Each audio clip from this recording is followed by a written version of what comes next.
So thank you to Leo and Shelley for organizing this, and thank you, Ariel, for a really interesting article. I'm in the awkward position of commenting on the part of the article that was mentioned but less discussed here, and unless you've read the article, what I am going to say will be somewhat out of context. Oh, excellent. Great. Okay. Not entirely out of context. Let me just... And Leo, at the beginning you said that the discussion is about how the legal category comes into existence, and I'm going to play with that. Let me just say, because I think, being the last speaker, I think it needs to be mentioned. Israel did not join, is not a party to the Convention Against Enforced and Involuntary Disappearances, but it did support the adoption of the convention. And when I teach it, I think that what we explain is that it's not relevant. So it's very relevant today. It's always been relevant, actually. But at present, we have 58 Israelis who are being held hostage, and they are enforced and involuntary disappeared. It does fall within that, within the definition. And on the other hand, we have thousands of people, which, as Eitan mentioned, are enforcibly and involuntarily disappeared by Israel. And I will just mention two things. One is with regard to those cases that I think what needs to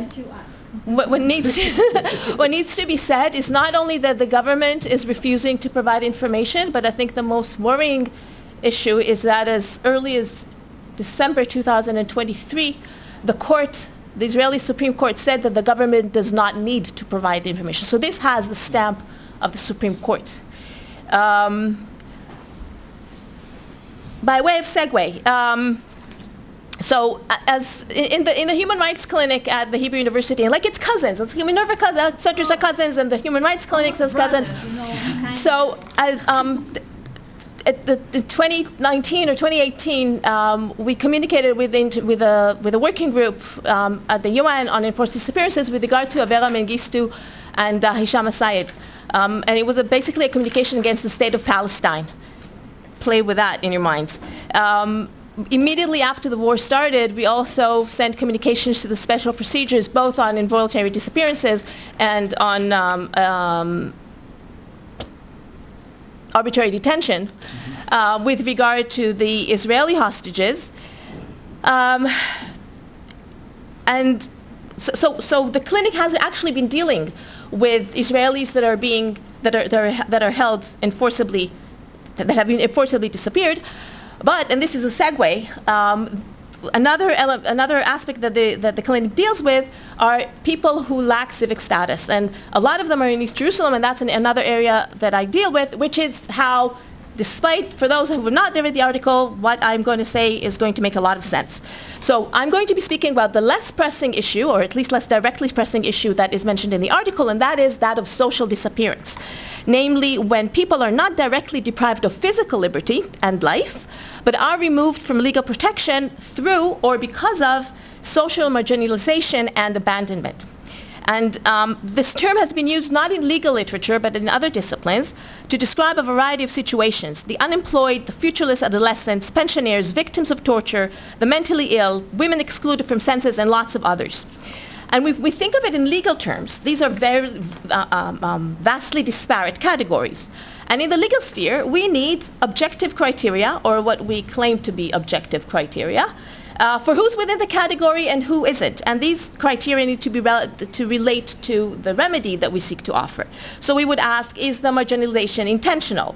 Is it against an individual, or is it against a collective? Is the denial of rights acknowledged?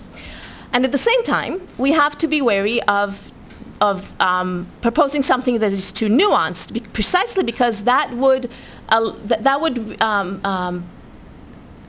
risk obscuring all kinds of systemic failures when you nitpick. So what I propose to do is to provide one objective criterion that brings together a number of different practices of social disappearance.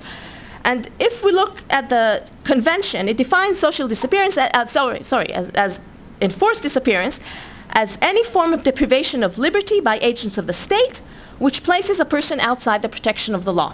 And I propose that one form of social disappearance may be the deprivation not of liberty but of civic status, which places a person outside the protection of the law. And I use disappearance here in the transitive verb in sense, namely active government policy that intends to exclude a person from protection. It doesn't happen, it is caused intentionally. And specifically, I want to look at East Jerusalem Palestinians. And the context is not the current war or any recent events. It's Israel's policy, in part, ever since it took control of the territory in 1967, more acutely since the 1990s. And at issue are practices that are different from the ones that have been discussed until now, but I think looking at them together, both physically enforced disappearance and social disappearance, is very useful because it highlights a common thread, and that is the dehumanization of the other, the enemy, by pretending that they do not exist, either physically or legally. So by way of background, because not everybody here is from Jerusalem like myself, East Jerusalem is the home of about 370,000 Palestinians. If it were a separate city, it would be the third largest in Israel after West Jerusalem and Tel Aviv. Most of the Palestinians residing in East Jerusalem are regarded under Israel's law as permanent residents rather than citizens. Only something like 9% have Israeli citizenship, and this lack of citizenship is partly but not entirely a matter of choice. Now, arguably, East Jerusalem Palestinians are, as a whole, a socially disappeared population. 60% of the population lives below the poverty line. That is the poorest. In the past, it was 80%. This is the poorest part of Israel, and since I'm discussing Israel's policy in what it considers its own territory, I refer to East Jerusalem as in Israel, although that's obviously debatable, or not, if you're thinking of international law. Anyway. This situation is the result of consistent neglect by state and municipal authorities over the last 58 years. In part, the neglect is due to the fact that without citizenship, the population is not an electorate worthy of investment. In another part, it's due to local and government measures to pressure East Jerusalem Palestinians to abandon the city. So the lack of citizenship is both the root and the means of social marginalization. Now, discourse usually revolves around this absence of citizenship, but I want to speak of deprivation of residence status, which is anything but voluntary and a matter of choice. And arguably, it's even more harmful than the lack of citizenship because the enjoyment of economic and social rights depends on residence, not on citizenship. So in the mid-90s, the Ministry of Interior introduced a policy according to which, in order to maintain residence status in Jerusalem, Palestinians need to continuously prove that it is their center of life. And this policy led to the revocation of residence of thousands of people merely because they had moved to a suburb of the city, sometimes a few kilometers in the West Bank, sometimes just a few hundred meters down the street. They continue to work in the city, their children go to schools in the city, they receive medical treatment there, their social lives are there, but the requirements for proof of center of life are so stringent and ill-suited for the bureaucratic patterns in East Jerusalem that even people who have never left their homes, not down the street, they have never left their homes, they have difficulty proving that they live in Jerusalem. Now, in the early 2000s, the policy was somewhat relaxed by the Ministry of Interior, but it is still practiced by the National Insurance Institute, like Bituach Leumi.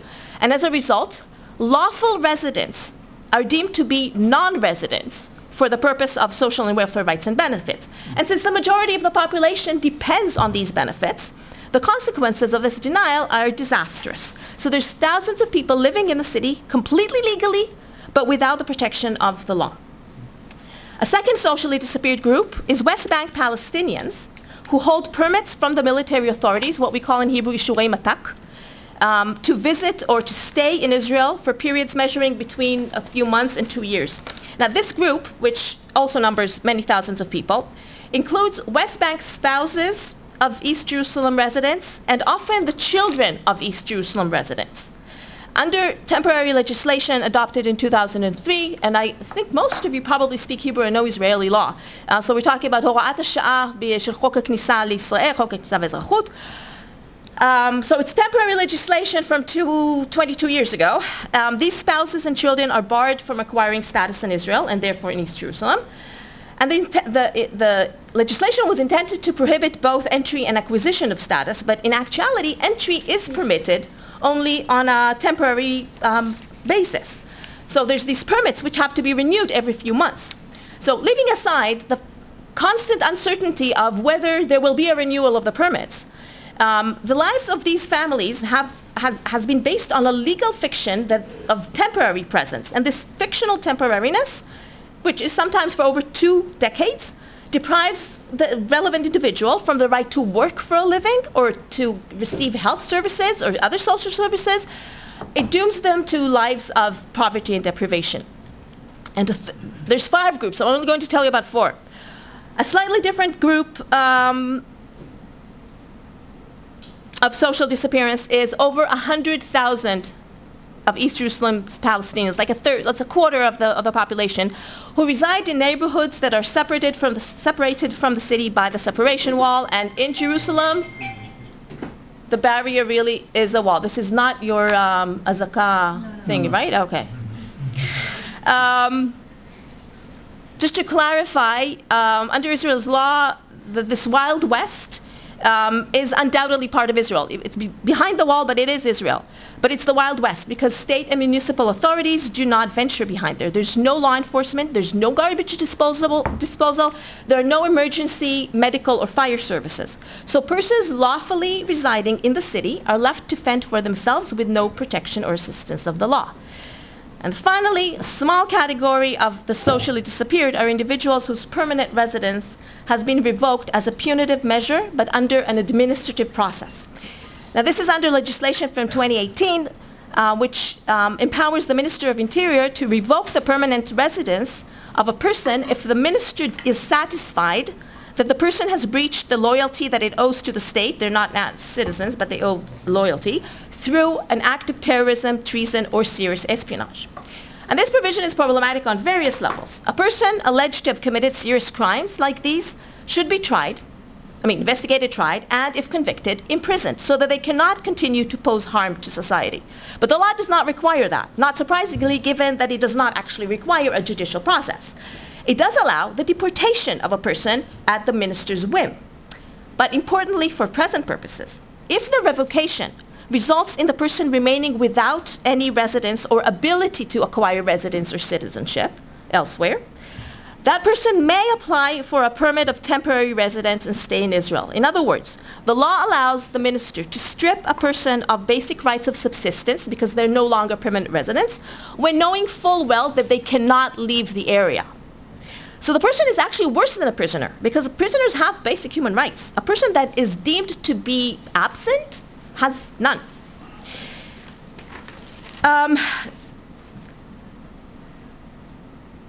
So the deprivation of residence status effectively disappears people despite their being very much present, both physically and even legally. And what I've described is part of the political battle over East Jerusalem, that's clear. But it's more than just political and therefore subjective and therefore dismissible. And to quote Ariel, who said, "Think politically, but act legally." If we think of social disappearance through deprivation of status as a legal category, we are forced to contend with the violations of human rights, which must not be dismissed at all. Thank you.